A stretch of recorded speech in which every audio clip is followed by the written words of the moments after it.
चावल की फसल टोटल ख़त्म हो गई और इसकी दोबारा उगने का कोई चांस नहीं है? जहाँ जहाँ डैमेज हो गई है ये उस लेवल पे आपको फसल नहीं देगी। 60% के करीब राइस डैमेज हो गया। अच्छा। और ये 90% के करीब इसकी इन्फ्लेशन हो गई। फॉर एग्जांपल 300 साढ़े 300 रुपए किलो अगर ये एक चीज़ मिल रही थी, ये अब 600-700 पे जाएगी। इवन हम ये भी नहीं रिकमेंड करते कि इसको आप एनिमल्स को दें या किसी और जगह पे फेंक। ये चावल जानवरों के भी खाने के काबिल नहीं है? बिल्कुल नहीं होगा। जो रोटी अभी ये मतलब नारे लग रहे होते हैं कि रोटी 25 रुपए की हो गई या 50 की हो गई, अब रोटी मुझे नहीं पता कि 100 रुपए की मिलेगी या 100 रुपए की 2 मिलेंगी। खौफनाक सैलाब के बाद हर तरफ तबाही के मनाजर हैं। ख़ास तौर पर अगर हम देहाती एरियाज़ में देखते हैं और सैलाबी एरियाज़ में देखते हैं जहाँ पर फसलें हैं और फसलें अब हैं नहीं, फसलें थी सारी तबाह हो चुकी हैं। चावल की फसल मुकम्मल तबाह हो चुकी है। इवन कि गन्ना जो है इसको मजबूत एक फसल समझा जाता है, लेकिन गन्ना जो है वो भी ज़मीन के ऊपर गिर गया है। सब्ज़ियाँ जो भी फसलें वहाँ पर हैं इस वक्त ख़ात्मा है हर चीज़ का, और एक खुराक के बहरान का ख़दशा है। इस पर हम गुफ्तगू करने के लिए आज हमने दावत दी है सैयद इफ्तिखार बुखारी साहब को। अस्सलाम वालेकुम। अस्सलाम वालेकुम जी। सर बताइएगा कि ये बहरान कोई सर उठाने का ख़दशा है जिस तरह तबाही की सूरत हाल है? औज़ुबिल्लाहि मिनश्शैतानिर्रजीम, बिस्मिल्लाहिर्रहमानिर्रहीम। नाज़िर साहब, ये बहुत बड़ा बहरान जो है वो हमारे दरवाजे पे दस्तक दे रहा है। एक अदाद शुमार के मुताबिक 60% के करीब राइस डैमेज हो गया। अच्छा। और ये 90% के करीब इसकी इन्फ्लेशन हो गई। अच्छा। इसका मतलब ये हुआ कि अगर फॉर एग्जांपल 300 साढ़े 300 रुपए किलो अगर ये एक चीज़ मिल रही थी, ये अब 600-700 पे जाएगी।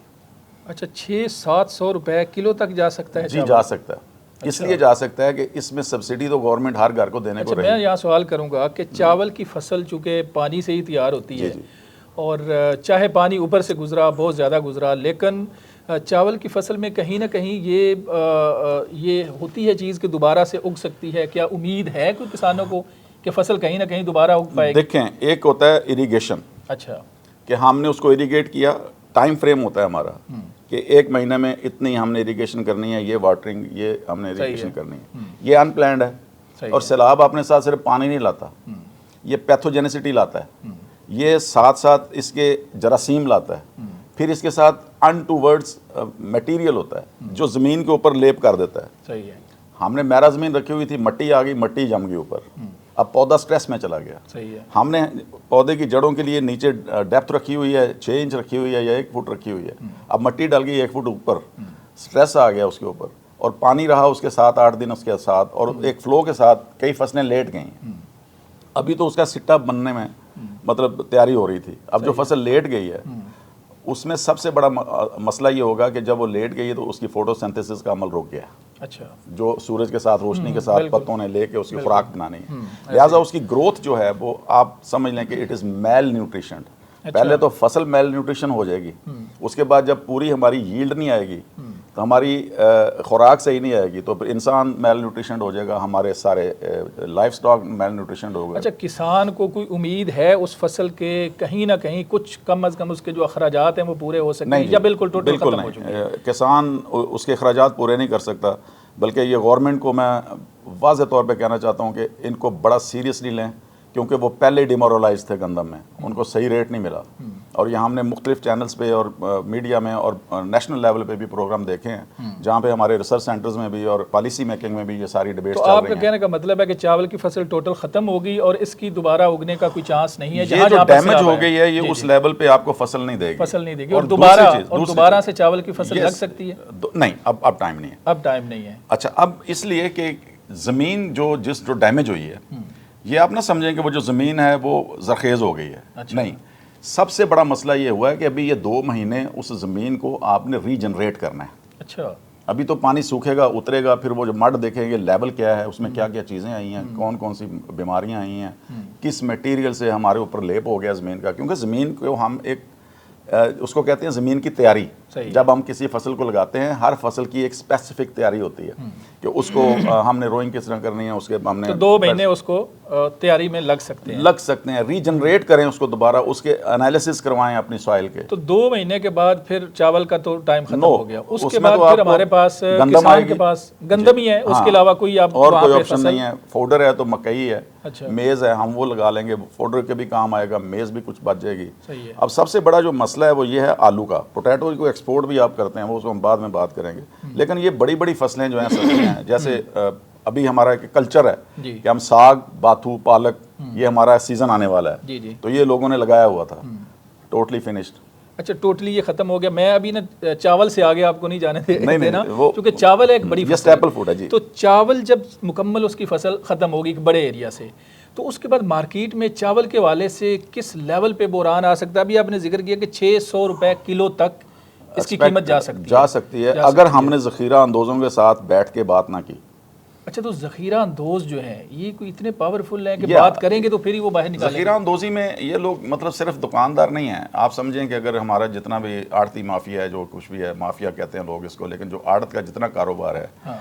इस कारोबार में कोई वो लोग कोई इतने मतलब बिजनेसमैन वैल्यूज़ या वो वाली चीज़ें नहीं हैं। उनको इतनी समझ बुझ नहीं है कि यहाँ हमें ज़ख़ीरा करना है, यहाँ नहीं करना। वो एक रूटीन चल रही है। जी जी। अब इस चीज़ का बजाय इसके कि वो हेल्पिंग हैंड बने, सब्सिडाइज करें, बीज उनको ला के दें अगली फसल के लिए, या इस चावल को जो मतलब जो डैमेज हो गया है, ये फसल, अब आपको एक चीज़ और मॉनिटर करनी पड़ेगी गवर्नमेंट को कि जितनी ये फसल है जी, ये जब होगी इसका एनालिसिस करवाए कि ये इंसानों के खाने के काबिल भी रही है कि नहीं।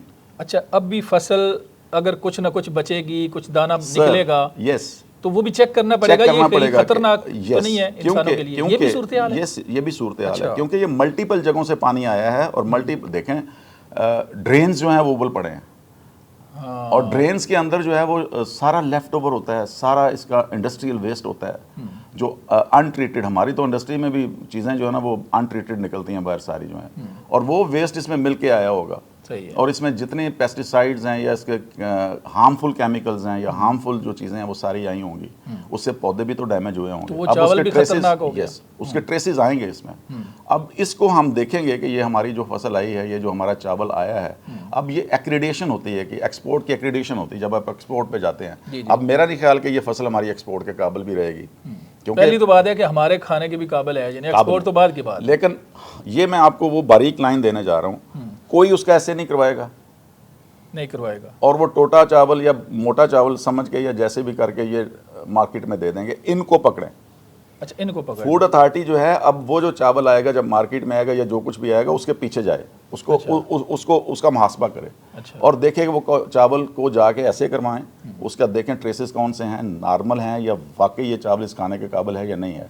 इवन हम ये भी नहीं रिकमेंड करते कि इसको आप एनिमल्स को दें या किसी और जगह पे फेंकें। ये चावल जानवरों के भी खाने के काबिल नहीं है? बिल्कुल नहीं होगा। अच्छा, एक तो ये बात है कि दूसरी, शाह साहब ये बताएं कि अभी चूँकि चावल की फसल डैमेज हुई है और उसकी सूरत हाल आपने बताई कि ये होगा, अब चावल की फसल डैमेज हुई है, गंदम तो भी आगे है, तो एकदम गंदम का बुरान क्यों सर उठाने लगे? गंदम जी देखें 2000 रुपये से लेकर 2500 रुपये से तक इन्होंने खरीदी है गवर्नमेंट ने, जैसे भी है, और अभी आज मार्केट में आवाज़ 3500 रुपये की है। तो अगली फसल तो शाह साहब देखें बाद में आनी है, बाद में अभी टाइम है। जो ज़ख़ीरा अंदोज़ों के पास पड़ी है स्टॉक्स में, चावल को बहाना बना के ये गंदम का, गंदम आज 3500 रुपये मतलब आज उसका रेट निकला है। 1000 रुपया एक हफ्ते में बढ़ गया है, जो कि चीखें मार रहे थे किसान बेचारे के, पिछले हमने बनाई, हमें 3000 रुपये दे दो।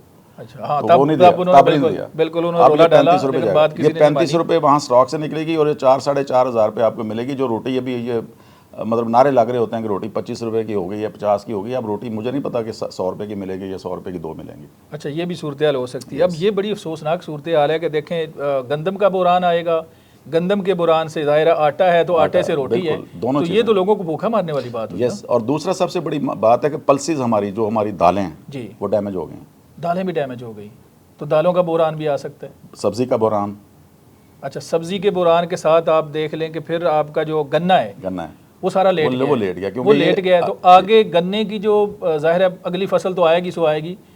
गन्ने का ये प्राइम टाइम था कि गन्ने कैसा, ये प्राइम टाइम था कि इसके साथ ये टाइम में मट्टी चढ़ाते हैं नीचे ताकि वो स्टेबल हो जाए, लेकिन वो टाइम मतलब ये पानी उसके सारा ले गया। वो तो शाह साहब सूरत हाल ये है ना कि किसानों को अगर गाइड किया जाता कि इस लेवल पे सैलाब आना है और आपने ये एहतियाती तदाबीर करनी है, तो वो तो उन बेचारों को पता नहीं है। स्टार्ट में बता दिया ना कि क्यों इनकी एक जिसको कहते हैं ना इंटीग्रेटेड जी जी जो कैंपेन नहीं थी, ना ही कोई प्लान था, कैंपेन नहीं थी। अच्छा शाह साहब आगे आ जाते हैं कि चारा ख़त्म हो गया मुकम्मल, अब जो तूड़ी भूसा है उसके ऊपर गुजारा, जो बचा कुचा है कोई बह गया पानी में। जी जी। अब जानवर जो है वो तकरीबन जो है ना फाकों पे आ गया हुआ है, कहीं जानवर मर गए।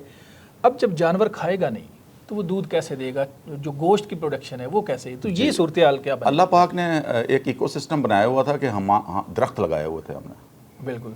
आप भी, आपका तल्लक भी माशाल्लाह एक ज़मींदार घराने से है, तो आपने देखा होगा कि अभी 10, 15, 20 साल पहले हमारे जो खेत होते थे उनके इर्द गिर्द फ्रूट ट्रीज होते थे। बिल्कुल।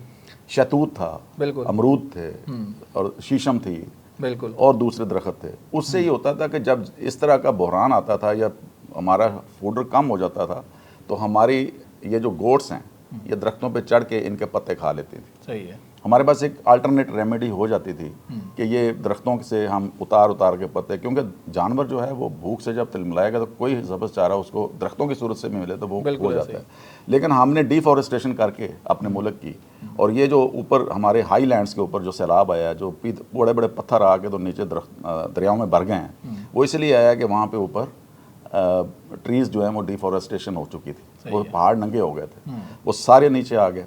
अब जो नीचे बचे हैं वो सैलाब नहीं रोक सके, सैलाब नहीं तो कम थे और जी। और हमारे जो फार्म लैंड्स हैं वहाँ पे भी किसानों की ये प्रैक्टिस ख़त्म हो गई है कि वो अपनी बाउंड्रीज पे ये बड़े दरख्त लगाएं। किसान है या बाकी लोग जितने भी हैं, अब उनके लिए बेसिकली करना क्या है? क्या चावल के डब्बे ही तकसीम करने हैं या कुछ और? उनके लिए क्या ऐसा होना चाहिए जिससे दोबारा अपने पाँव पे खड़ा हो सके? हमें अपने फार्मर को टेक्निकली स्ट्रॉन्ग करना पड़ेगा।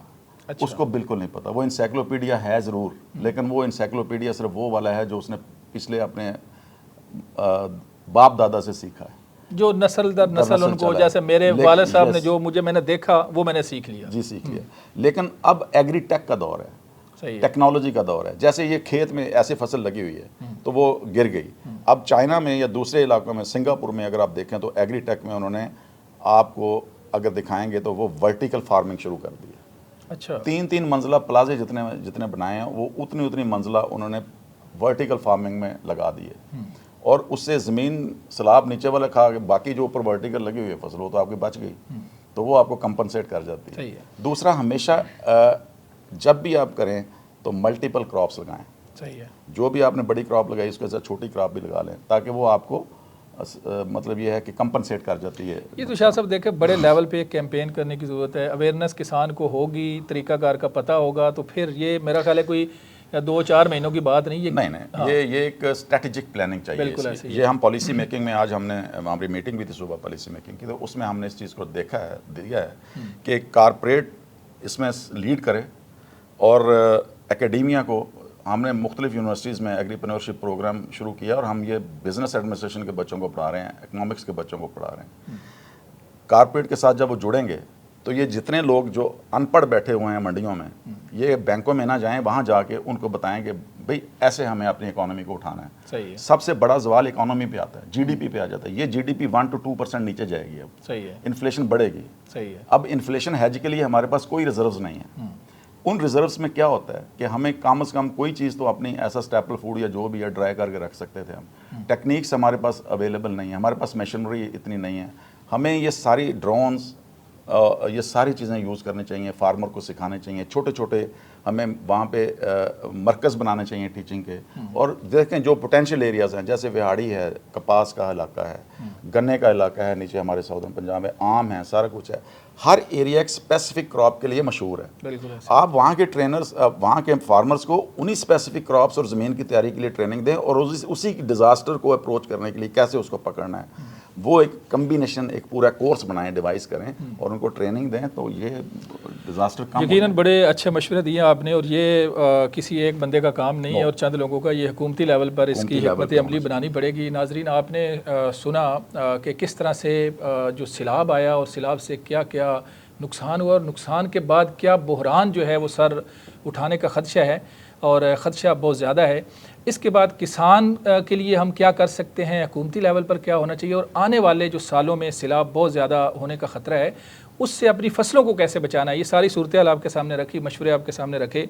तो मुतलका जो अथॉरिटीज़ हैं उनको इन चीज़ों के ऊपर गौर करने की ज़रूरत है। अपने मेज़बान मनाज़र अली को इजाज़त दें, दोबारा मिलेंगे। अल्लाह हाफ़िज़।